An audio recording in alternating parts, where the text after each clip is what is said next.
Запретить, заставлять учителей выполнять. Мұғалімдерді мәжбүрлеуді тоқтатамыз. Қазір ұстаздар жұртқа жол жүру билеттерін таратады, үйлерді аралайды, статистикалық мәліметтер жинайды. Мұғалімдерді жұмсауға тыйым салатын үкіметтің қаулысын әзірлеуге кірістік. Қазақстан Республикасы Конституциясының 20 бабы 2 тармағына сәйкес, әркімнің заң жүзінде тыйым салынбаған кез келген тәсілмен еркін ақпарат алуға және таратуға құқығы бар.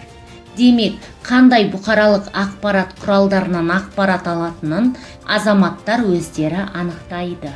Белгілі бір газеттерге жазылымды азаматтарға рәсімдеу міндетті болуы үшін мұндай міндетті қандай да бір тиісті заңнамалық актпен бекіту қажет.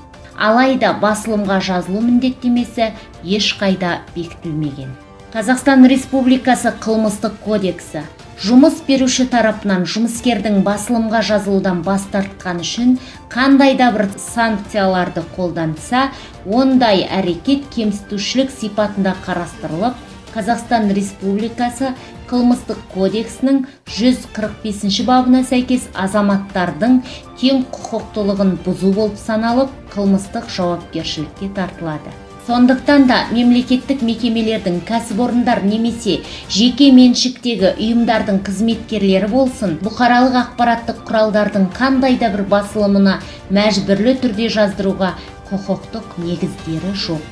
Мәжбүрлі түрде басылымға жазылудан бас тартқан үшін жұмыс беруші қолданған кез келген санкцияға шағым жасалуы мүмкін.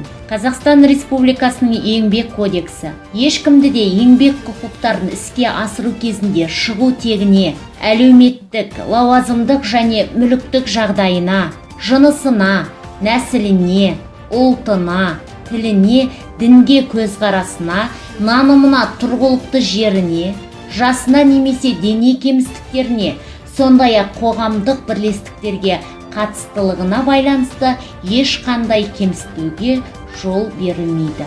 Қазақстан Республикасының еңбек кодексі 4 тармақ. Еңбек саласында кемсітушілікке ұшырадым деп есептейтін адамдар Қазақстан Республикасының заңдарында белгіленген тәртіппен сотқа немесе өзге де орындарға жүгінуге құқылы.